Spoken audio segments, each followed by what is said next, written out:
अगर साद रफ़ीक या खाकान अब्बासी या PMLN के जितने लीडर को सेल में डाला गया था तो मैं इसकी मजम्मत करता आया था।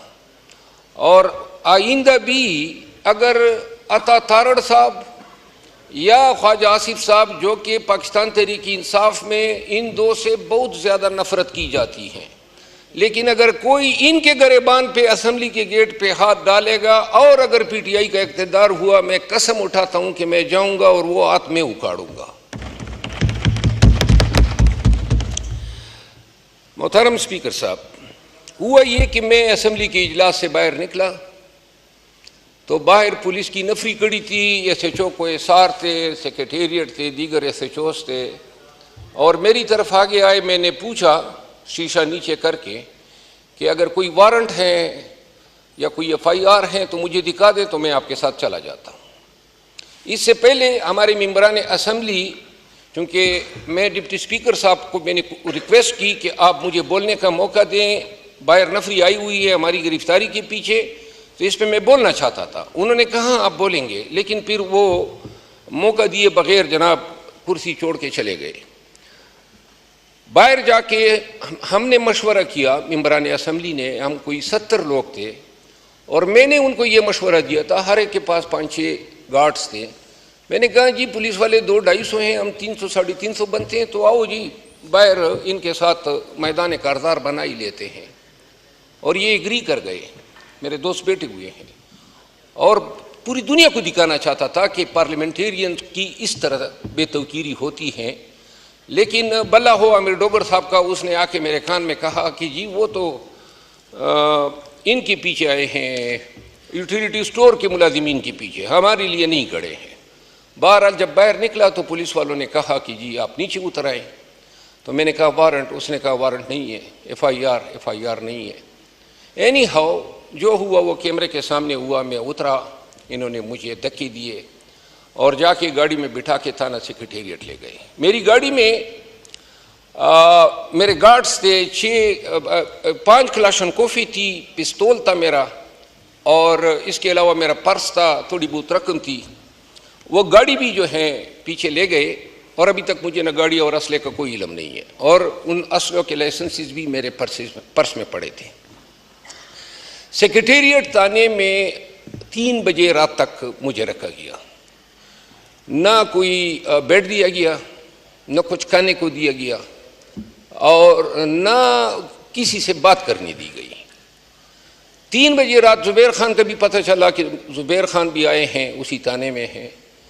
उसके बाद 4 बजे जो है मुझे ले गए CIA सेंटर। जब वहाँ पे गया तो पता चला कि हमारे 10 MNA साहिबान बशमूल चेयरमैन गौर साहब के और शुएब शाहीन साहब हमारे एक वकील हैं, वो सब वहाँ पे मौजूद थे। और यूँ हमने रात जाग के गुजारी और उस दिन फिर 4 बजे इन्होंने हमें अदालत में पेश किया। वहाँ अदालत में जाके इल्म हुआ, अब चूँकि आप ख़ुद भी वकालत के पेश से वाबस्ता हैं, हमारे ऊपर इल्ज़ाम ये लगा है, इल्ज़ाम हमारे ऊपर ये लगा है कि जलसे के रात को स्टेज पर जब जलसे का वक्त ख़त्म हुआ तो एक नायब तहसीलदार, जिसको ये मजिस्ट्रेट इन्होंने लिखा FIR में, वो एक पुलिस पार्टी की क़ियादत जो DSP संजानी और SHO वगैरह करते हुए वो आए और उन्होंने हमें कहा कि टाइम ख़त्म हो गया है तो आप लोग जो हैं यहाँ से डिस्पर्स हो जाए।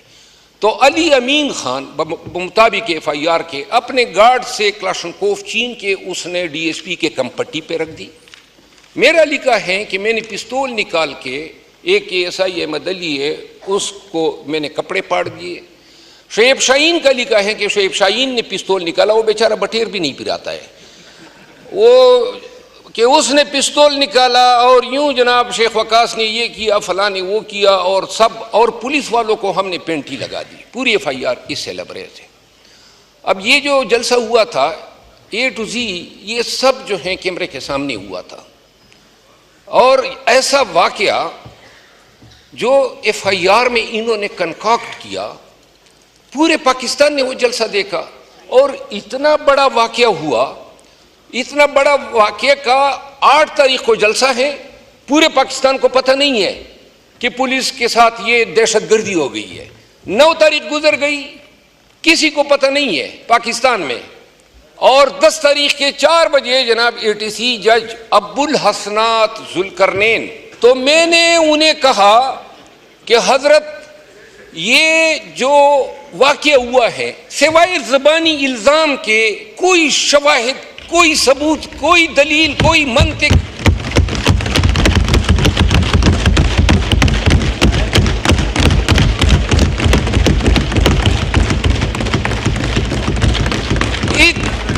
इतनी बड़ी दहशतगर्दी हो गई।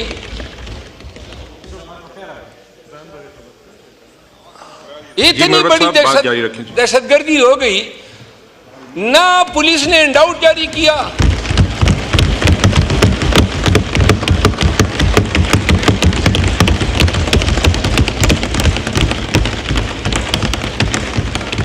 न पुलिस ने इंडाउट जारी किया, न मीडिया को पता चला, न पाकिस्तान में किसी फर्द को पता चला। अब जनाब अली FIR कब होती है? जिस वक्त हमें गिरफ्तार किया जाता है कोई FIR नहीं है, रोजनामचा उन्होंने खाली छोड़ा है और उस जगह के लिए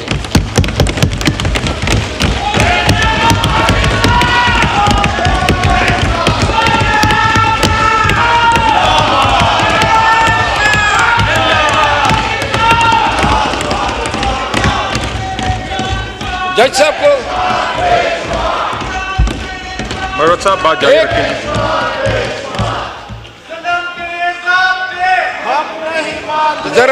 जरा अगर तशरीफ रखें, इकबाल खान जरा मुझे तकरीर करने दें। हाँ जी मिस्टर स्पीकर।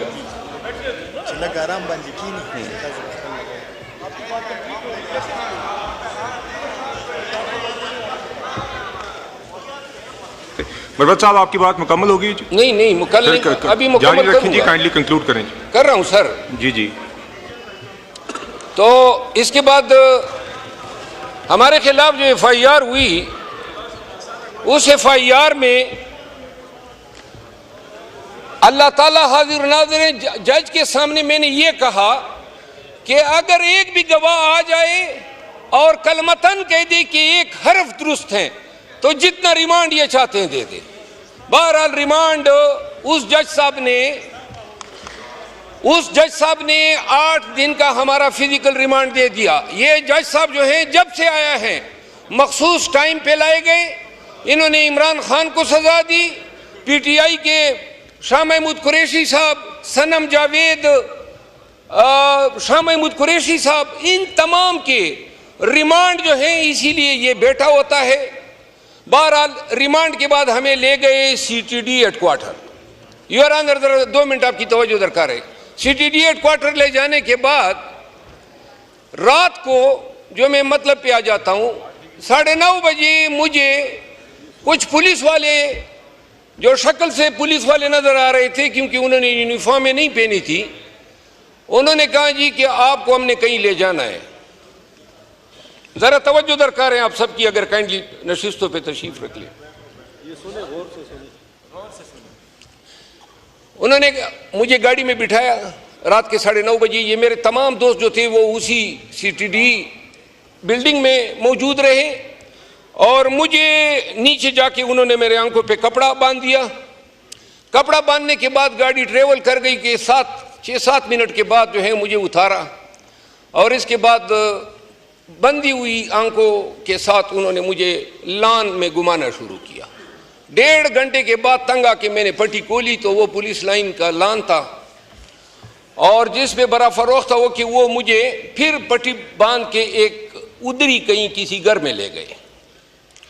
वहाँ जब उस घर में मुझे ले गए तो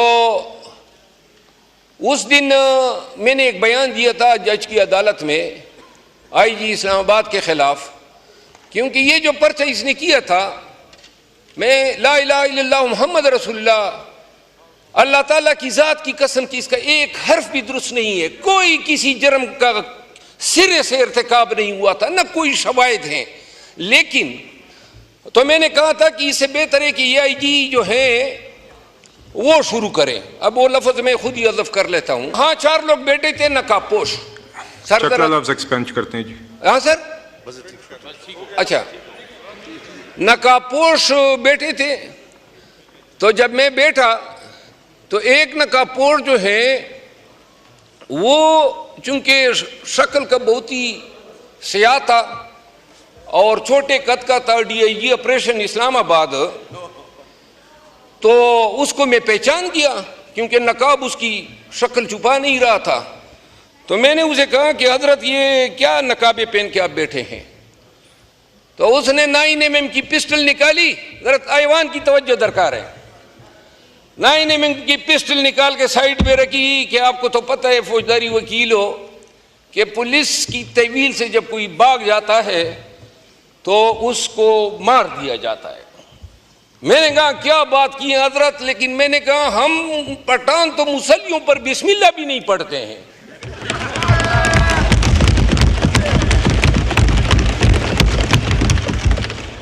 मैंने कहा तुम्हारा चिनोट भी मालूम है, मुल्तान का घर भी मालूम है और लाहौर का घर भी मालूम है। उन लोगों में हम नहीं हैं शरीफों में कि मार का के खामोश होते हैं। खुदा की कसम ऐसे खूनख्वार बीड़िए बन जाते हैं कि लोग अपनी रैंक तक भूल जाते हैं। बहरहाल आगे से जब मैंने उसे कहा कि हम बिस्मिल्लाह नहीं पढ़ते हैं तो इसके बाद हमारे दरमियान हाथापाई होने को आई। तो इसके बाद पुलिस वाले आए, उन्होंने मुझे एक स्टोर में बंद कर दिया। ये आपके मुअज़्ज़ज़ ऐवान के एक मुअज़्ज़ज़ मिंबर की रुदाद है। और 2.5 घंटे मुझे बंद रखा, उसमें पंखा नहीं था। और 2.5 घंटे के बाद 3:30 बजे रात को इन्होंने मुझे वहां से निकाला, यानी ये जो रात गुजरी है। और 3:30 बजे रात को निकालने के बाद फिर गाड़ी में पट्टी बांध के मुझे ले गए एक और जगह पे। तो जब पट्टी खोली तो वो वही जगह थी CIA सेंटर जहां मैं पहली रात को ले गए थे। फिर इन्होंने मुझे लॉकअप में डाला। लॉकअप में डाल के एक चटाई बिछी हुई थी, उस पे मैं जब सोने के लिए गया तो 5:30 बजे थे। उसके बाद मैं अभी तक जाग रहा हूं, यानी जब से गिरफ्तार हुआ हूं नींद हमने नहीं देखी है। कसूर कोई नहीं है, सिर्फ और सिर्फ पाकिस्तान तहरीक इंसाफ से ताल्लुक है।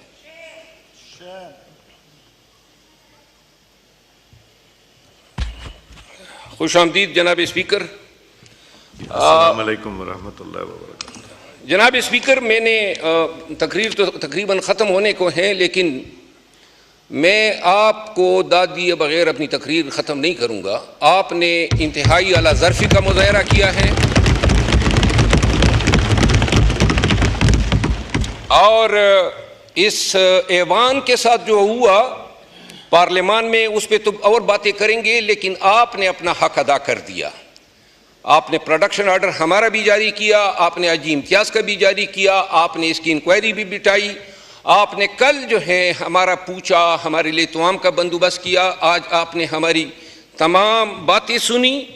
तो लिहाजा इस ऐवान में पहली दफ़ा शायद मैं ये कहना चाहता हूँ कि जो नफ़रतें इस ऐवान में पनप चुकी हैं और जो इस ऐवान में एक दूसरे के साथ हाथ मिलने के अमरवादार नहीं। ख्वाजा आसिफ साहब से मेरी मुलाकात क्या हुई, डंडोरे पीटे गए कि गोया मैं किसी ख्वाजा आसिफ साहब से नहीं, शायद किसी हिंदुस्तान की राह के सरबराह से मिला हूँ। और यहाँ ऐवान के अंदर जितनी गालम गलोच और जो गुस्सा और नफरत का इज़हार होता है, इसका असर पूरे मुल्क पे होता है। हमारे वर्कर एक दूसरे को खाने को दौड़ रहे होते हैं। आज आपने एक अच्छी मिसाल कायम की है और आप की एहतराम और आपकी इज्जत हमेशा जो है मेरे लिए, अब मैं इसको कभी भूलूंगा नहीं।